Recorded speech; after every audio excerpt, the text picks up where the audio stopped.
Science is the great antidote to the poison of enthusiasm and superstition. Hi, I'm Juliet Selgren, and this is my podcast, The Great Antidote, named for Adam Smith, brought to you by Liberty Fund.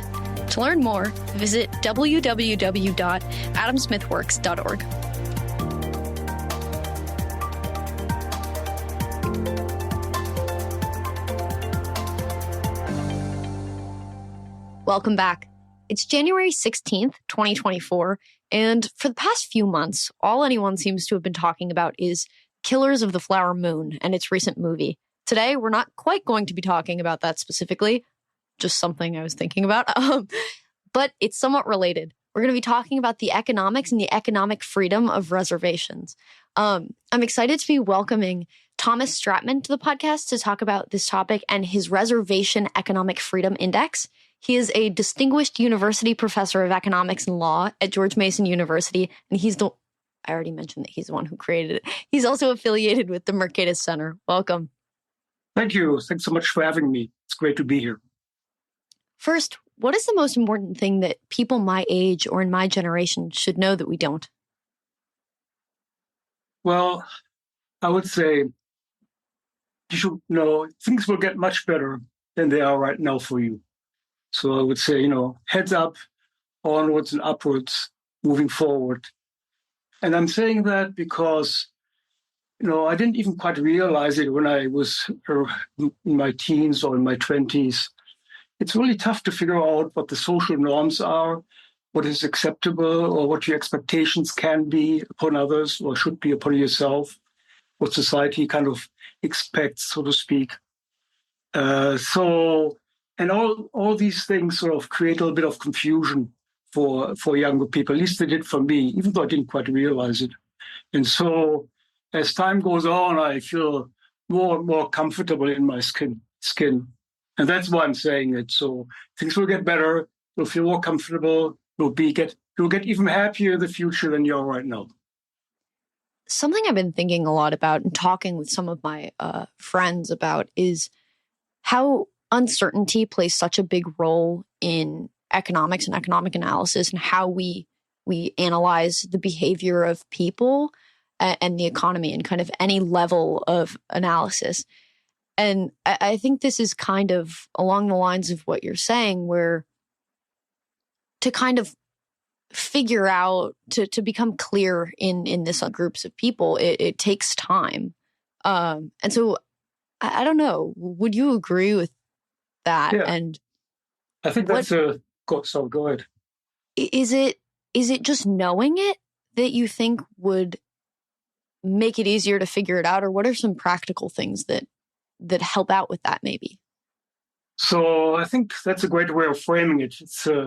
It reduces uncertainty. Over life, uncertainty is reduced along many dimensions. In particular, I think in terms of human interactions, what I said before, in terms of what you can expect people, what you think other people expect of you, and just knowing what it is, you can still go a different way and say, well, I'm going to reject the norm. I'm not following it.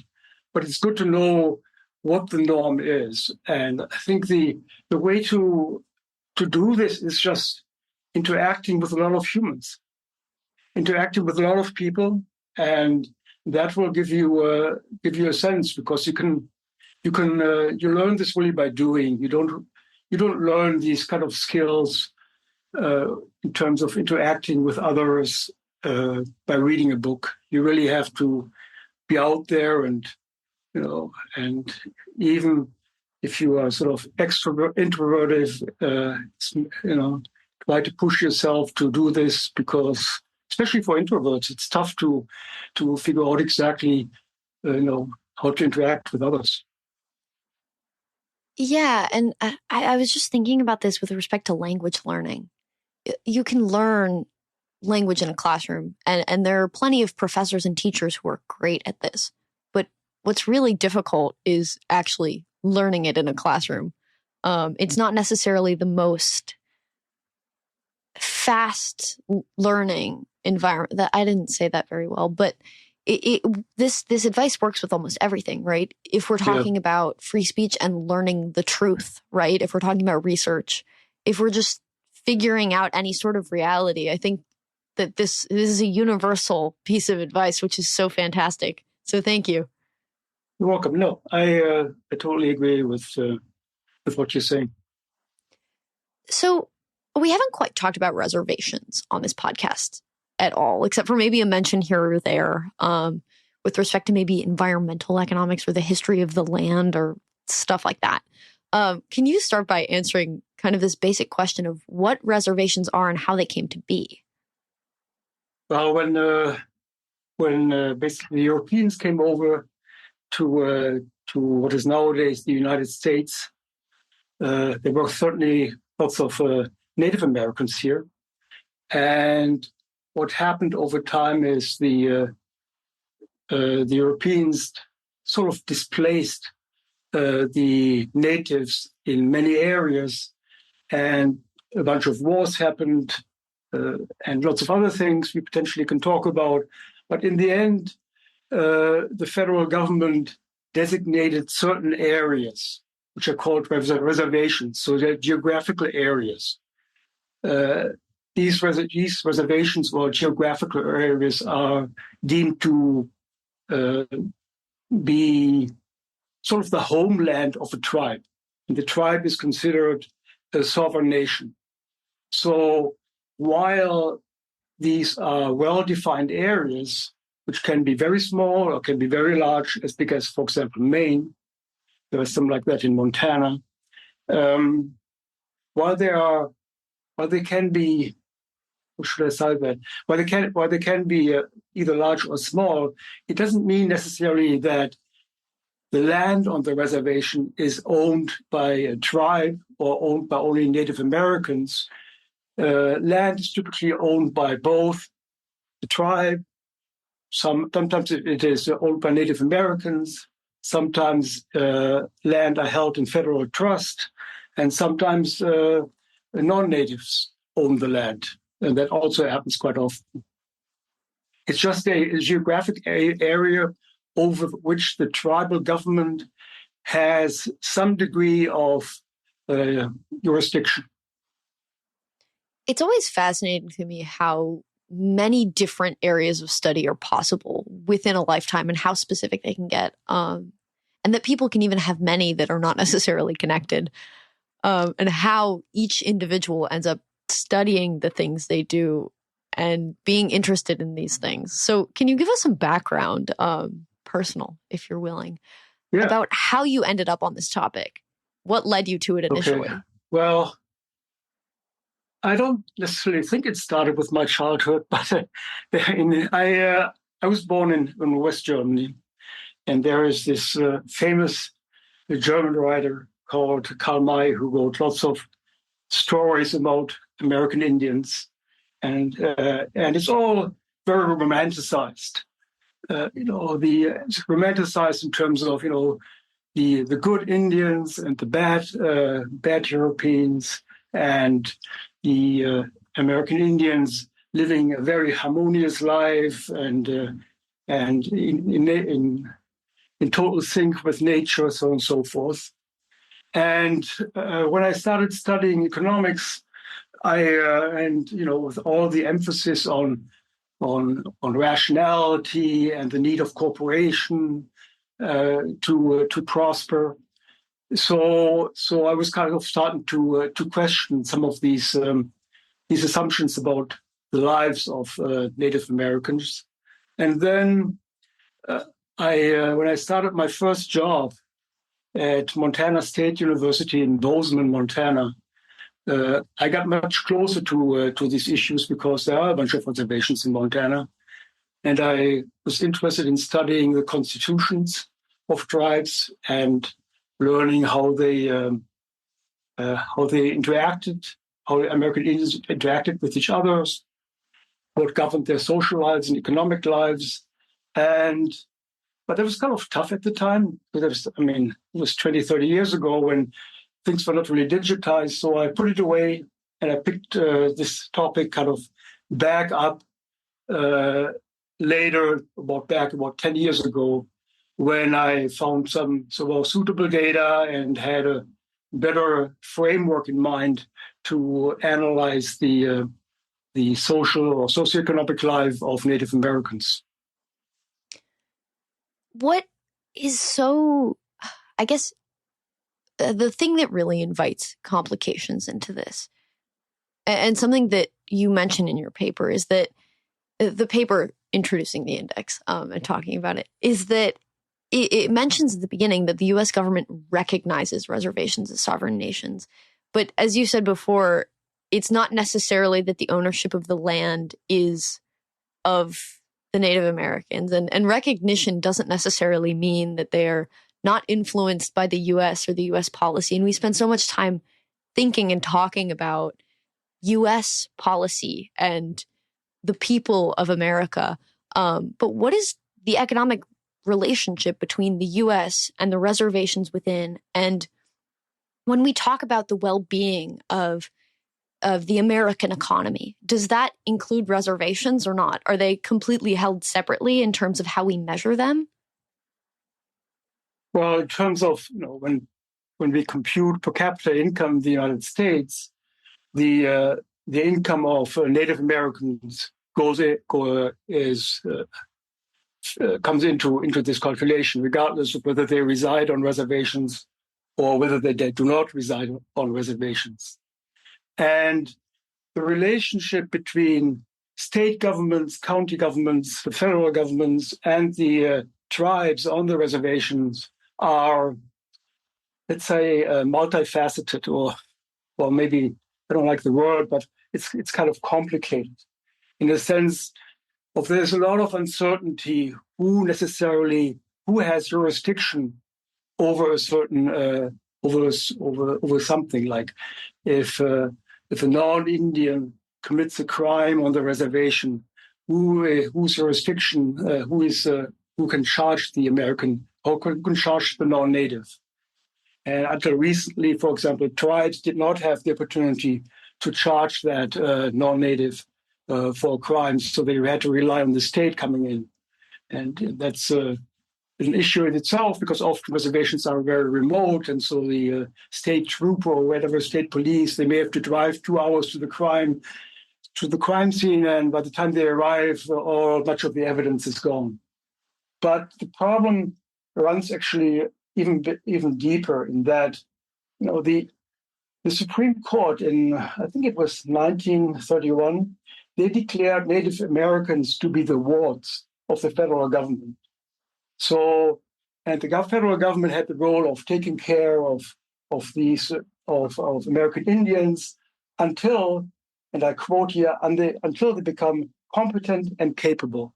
So, and this is still part of the legacy today, where, as you mentioned, there are different types of ownerships on land.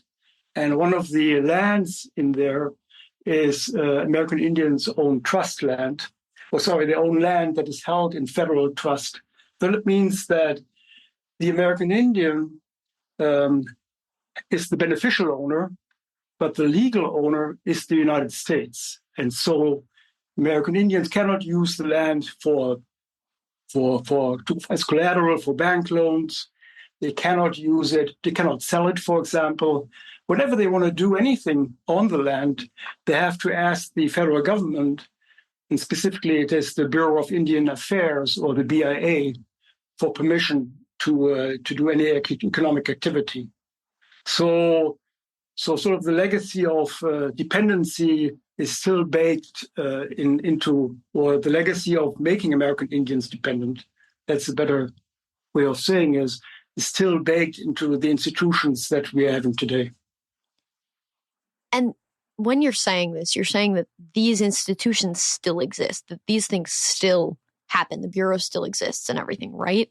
The Bureau still exists, and and the tribes, if they want to engage in economic activity, like to have their own police force or regulate maybe some of the electricity system themselves, they have to ask the BIA for permission if they want to use lands, lease the land.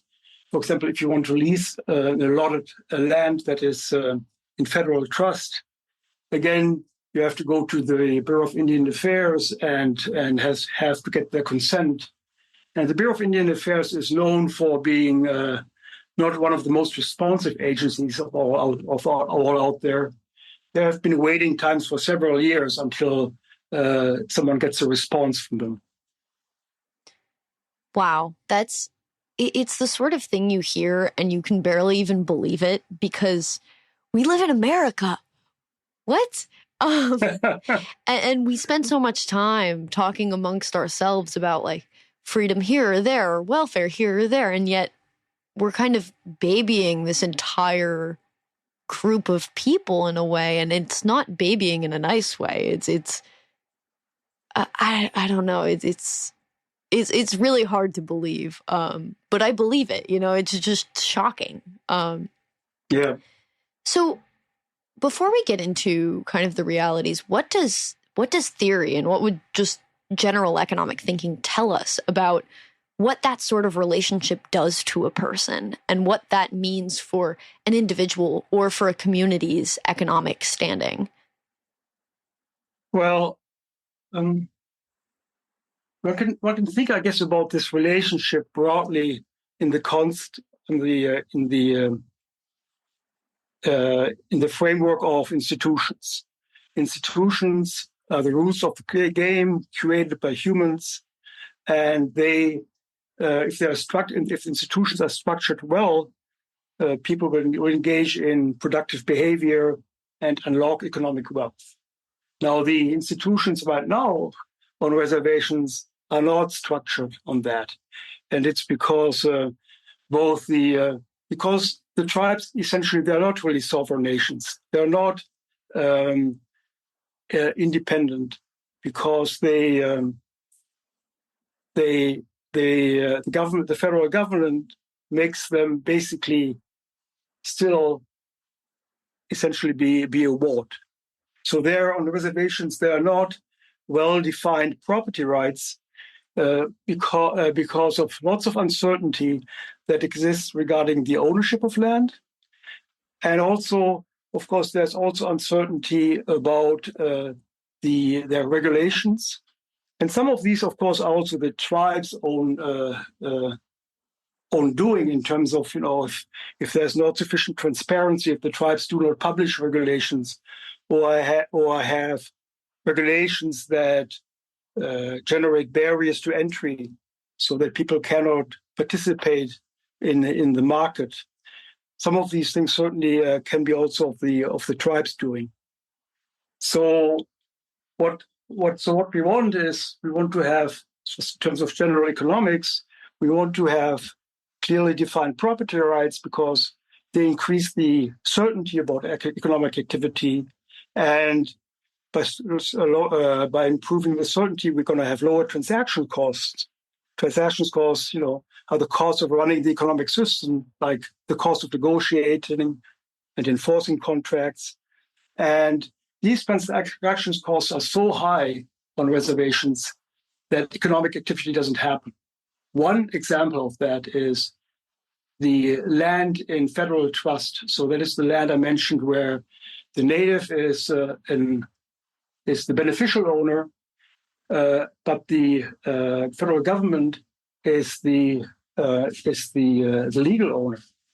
This means that first of all, we already said, the American Indian, they will have control of the land. They cannot exclude other people really from using the land because they don't have legal title. They cannot sell it.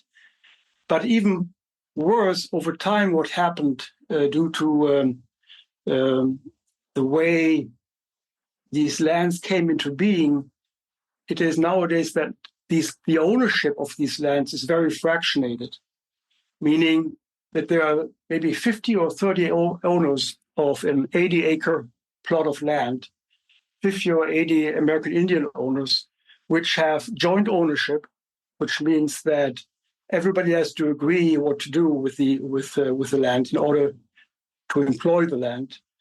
And this, of course, is subject to collective action problems. It's impossible for 80 people to agree on something. So as a result, the land lays fallow, nothing maybe happens with it. And that is one example of, of institutions that resulted in a legal system that resulted in unproductive use of resources. And so what are the actual statistics? How does it differ between people of reservations and Americans and properly like American territory? How are the incomes different? What are maybe the major industries and so on? What does this look like in reality? So the per capita income, the average per capita income on reservations of American Indians residing on reservations is lower than the lowest per capita income of any state of Mississippi. Mississippi has the lowest per capita income in the United States. So reservations have even a lower per capita income. So Native Americans residing outside of reservations are doing much better. It's tough to get exact statistics on that, as ethnicity is self-reported, but we know that Native Americans residing outside of reservations do much better. So there must be something on the reservation. There must be some institutions on the reservations, either internally or externally imposed, that prevent prosperity. Did I answer your question? I'm not quite sure. Yes. And so you've created this Reservation Economic Freedom Index. Before we get into more depth with it, what are the main findings and what does it kind of tell us about the difference? So I created this index for about 90 reservations in the lower 48. And this index, let me just say, there are a total probably of 250 or so reservations in the lower 48. Overall, there are about 570 reservations, federally recognized reservations out there, which includes also Alaska and Hawaii. But they are sort of running under different rules, Hawaii and Alaska reservations. Mm-hmm. So so the reason I focused only on a subset like these 90 reservations is because for the other ones, I found very hard to collect data. So the sample selection is based on the number of reservations selected is based on essentially data availability, but they cover I forget exactly the exact number, but they cover about half of all the population of Native Americans residing on reservations. So this index has various categories, and the main finding is that reservations, when that move up by 10% of the index. So let's say the index goes from 0 to 10, and you have a 1 point increase, so a 10% increase. Then those reservations have about $2,500 higher income, higher median household income, or some other income measure. So, and that's about also roughly about 10% higher income relative to the mean of the American Indian income. So again, it's an association. Basically, it says better institutions, reservations of better institutions have higher incomes. And if you can put a number on it, saying if you have a 10% increase in improvement, then as measured by this index, then your income is likely to be about $2,500 higher. So I guess something that is striking to me is that a lot of what you said leading up to this was about how it's kind of difficult to measure certain things, especially depending on the conditions within the reservation. So even though you picked reservations to look at and to measure based on availability of data, how do you, I don't know, trust or know, given that even some of the institutions that are at play here are part of the reason why data may or may not be as available as you would like. Yeah, I mean, it's I didn't write that in the paper, but I think what you're alluding to is that, well, tribes or reservations that have particularly bad institutions don't have any data, do not publish any data. That's a reasonable conjecture. I think this might be the case. I don't have any data to support that, but if you look around the world, usually the data quality declines with lower per capita income of countries. So, maybe I'm looking at reservations that are in relatively decent shape, but also it's not. I'm focusing on reservations. Well, it turns out these reservations I'm looking at, they're also some of the largest reservations in the United States. So I'm capturing a good chunk of the population, the American Indian population. Yeah, and so it may be, even if your research is findings related to the better off of reservations, it's still worse than Mississippi. Yeah. And so even using that as a comparison is a way to kind of gauge what the differences are and what is to be done. Not me accidentally referring to that old Russian lit question / political question. So I guess what are the implications of this, right? What can we do, right? I think it's difficult for first Americans. Maybe the only thing to be done is to ask our government to kind of back off. But what is even the way forward with something like this? And what are the implications of the index then? So there are several ways to think about it in terms of very broadly. There was this act, the IRA, I have to look at exact 1935 Congress that established basically that lands should be held in permanent federal trust, and so basically giving the legal title to Indians, so that it's basically essentially going to be fee simple land, or that the American Indians can decide how to use the land or what to do with it. That might be a possibility in a sort of bigger picture. The other thing in terms of practical things is the federal government has created a system of subsidies to tribes for various, for maybe for schools, for health, for lots of different areas, or even also for climate policy. And there's a lot of rent seeking by tribal governments from the federal government. So, if the federal government wants to spend money, I think they would be better off giving the tribes some block grants, just some lump sum amount to spend to their best, to their own judgment, instead of making them go through sort of non-productive rent-seeking activities, which includes not just lobbying but also writing all the applications and so on and so forth. But there are also things on the reservation itself that tribes can do. For example, one component of the index is whether the tribe adopted the so-called Uniform Commercial Code, which is basically a set of laws that govern commercial transactions.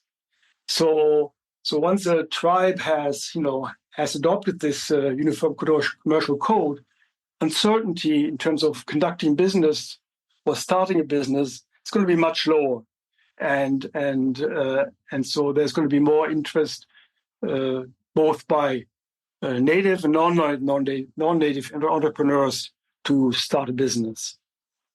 Or, for example, on the judiciary, there's some tribes don't have necessarily due process in place. Some tribes may not have juries, and so on the judiciary side, there's lots of skepticism. Both natives and non-natives often don't trust tribal courts, which I learned in part from my interviews with American Indians and non-native and natives, and um, and so this is sort of some internal things that could from at least from a viewpoint of an economist who wants to lower transactions costs and thereby increasing certainty or legal certainty for economic activities. That would be a beneficial thing to do. And I guess, what are some of the biggest misconceptions in learning about this that you have seen regular Americans, just I don't want to say regular Americans, that sounds kind of wrong, native but non-Native Native Americans. Yeah. There's like no great way to say it, I think. But hopefully you understand what I mean. Yeah, I know what you mean. If there is a better way to say it, let me know. Well, people say non-natives, but then I've heard other people protest that. Native American. I'm yeah. Non-Native American, Native American. Yeah. Are there any misconceptions that we hold about reservations and about Native Americans that might be making things more difficult?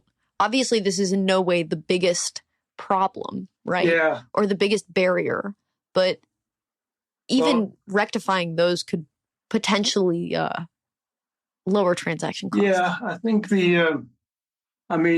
one of the misconceptions, which also I think drives a lot of government policies, is that American Indians are not, they're not business oriented. They don't trade. They're just in love with nature somehow in another way, and there's this romanticized view of American Indians, and this romanticized view, I think, also has contributed to some government policies that have resulted in a culture of dependency on reservations. And I'm saying this isn't correct. If you go back to, there in about 1,500 or so years ago in the Mississippi area, there were some towns in just about half a square mile which housed over 10,000 people. So people live together in a big city. And to do that, you have to cooperate to build the infrastructure, so on and so forth. So, for someone who is sort of wandering through the world, admiring the beauty of the world, I mean, they cannot by themselves create something like this. Or another example is, there are these trading centers like Chaco Canyon in Mexico City, in New Mexico, and evidence is found there that it was a trading hub, through which goods from North and South America were traded back and forth. Or another example, more recent, that when Lewis and Clark they did the exhibition going west, and in the winter of 1804, 1805, they were in North Dakota. It was freezing. They didn't have anything to eat. So they traded with the local tribe, and they had some axes. They sold them an axe, and the tribes gave them food so they could survive. And then Lewis and Clark moved on, and then in the summer of 1805, so half a year later, they arrived in the Rocky Mountains near Idaho, and what they saw the axe. The axe they had traded in North Dakota had traveled 1,000 miles west, showing that American Indians, they were trading goods. So So American Indians have a history of being entrepreneurs and being very shrewd traders, and there's lots of documentation on this. That's so interesting, and also, I mean, such an important story and narrative to share, because I do not think at all that it is the one that is going around. Yeah, exactly. What sort of... Just have one more thing. I mean, just in terms of course, this came to my mind. Also, when after the Europeans arrived and the natives received horses, they changed their buffalo hunting technique using horses. Before they also, again, to get the buffalo, they killed the buffalo before they had horses by chasing them over a cliff. And you can imagine that this takes a lot of cooperation of tribal members to get a wild buffalo herd to run over a cliff. And that's the way they got the meat, because of course the buffalo died once they ran over the cliff. But once they had horses, they shot the buffalo with bow and arrow. And so, of course, there's the issue, who made the killing shot. So what the system they devised, if they had markings on the arrows, which told them who owned the arrow. And that person who, when the buffalo is dead, you see, oh, this is the arrow that killed the shot. And, Julie Salgren was the one, and she's getting the first cut of meat. Oh, nice. So there was like a level of competition. Yeah. I mean, there is, and also, it's also property rights in terms of, basically by marking the arrows, you basically say, well, yeah, well, in some sense, you show, you are the one who did the killing shot. Wow, that is so interesting. So a lot of your findings, best way to say this, a lot of your findings follow with what economic theory would tell you. Is there anything that you found that was surprising with your results, or any outliers, or even any other stories of surprising or amusing anecdotes that you wouldn't necessarily have expected?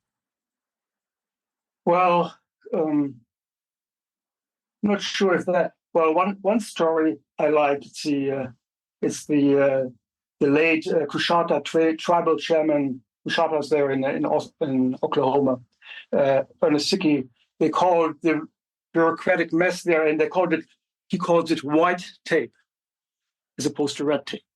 So I thought, calling the bureaucracy that is governing the lives of American Indians on reservation, calling it white tape, I thought was quite ingenious, and I enjoyed that. Yeah, that is funny. So the other thing is I looked at did a sort of semi-case study comparing the reservations of the Mountain Ute and Ute Mountain Ute, which are adjacent to each other. So the Southern Ute, their per capita income is about $80,000, and the Ute Mountain Ute, their per capita income is about $25,000. So 3 times less than the neighboring tribe. And they both have the same cultural background, or at least roughly speaking, they come from the similar areas. But one is relatively rich, and the other one is poor. And if I looked at their institutions, I can totally see why this is the case. Because, for example, the Southern Ute, which are richer, they have much more fee simple land. So basically, land where you have full rights of possession, control, exclusion, and disposition. And they have a tribal corporation that has a bunch of checks and balances built into it. And they have much more control over their own lives, as opposed to the Mountain Utes, which has much more trust lands that is legally owned by the federal government, and also who don't have really very transparent procedures for both either insiders or outsiders to conduct business. That is super interesting. Can you? I was just kind of reflecting on this, whether or not this belief is accurate. I can see someone listening to this episode or thinking on this subject and saying, well, why do we care about what their median income is? What if they just don't value our economic values? What if they're just not thinking about economic growth or anything that we economists think of in the positive and as a way to measure well-being? Can you kind of remind us, especially in this context, of why this sort of stuff is important and how it would still apply as like a measure of well-being? Well, I think that's a totally fair point. And also, in the paper, I think I'm trying to make the point by stress, this is not a blueprint as to what tribes should be doing. Okay? Because, it's of course up to the tribal members to decide what kind of institutions they have, what kind of, if they want to have a more communal life or a life that is based on private property, or or a life that is governed by Washington D.C.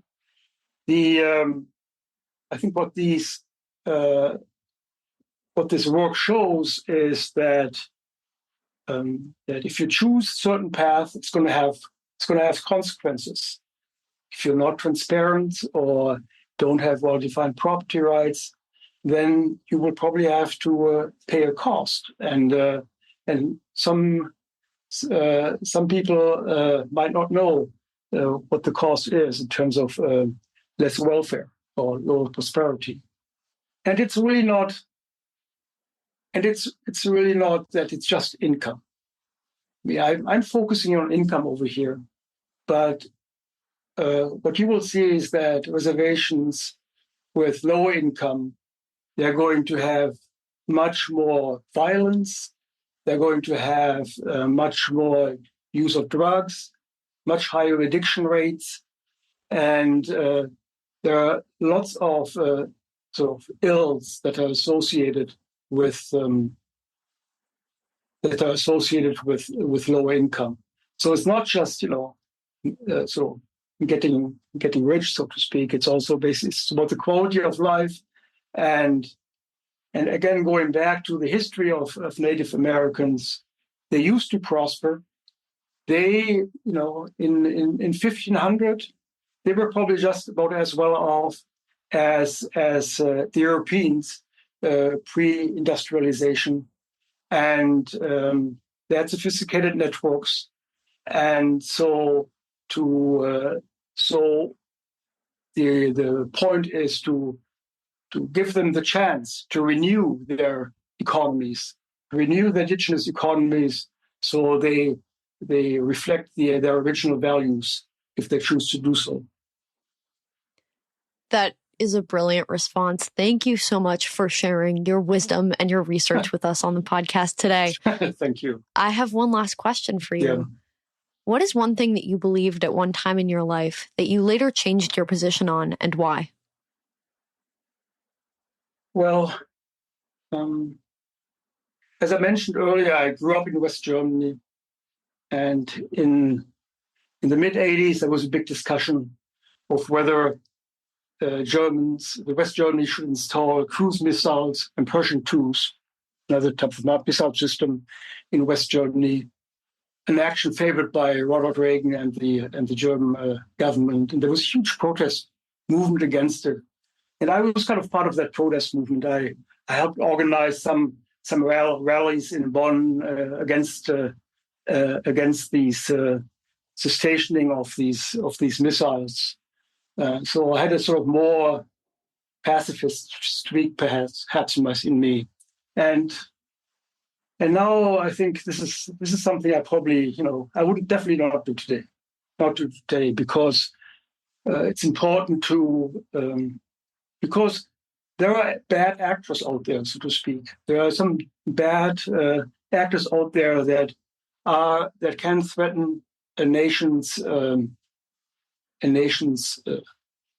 survivability, and a nation needs to be ready to defend themselves, issue credible threats or red lines. And so I think that having a credible, strong defense is the right thing to do.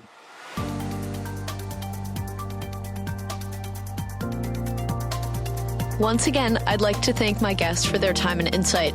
I'd also like to thank you for listening to the Great Antidote podcast. It means a lot. The Great Antidote is sound engineered by Rich Goyette. If you have any questions, any guests, or topic recommendations, please feel free to reach out to me at greatantidote@libertyfund.org. Thank you.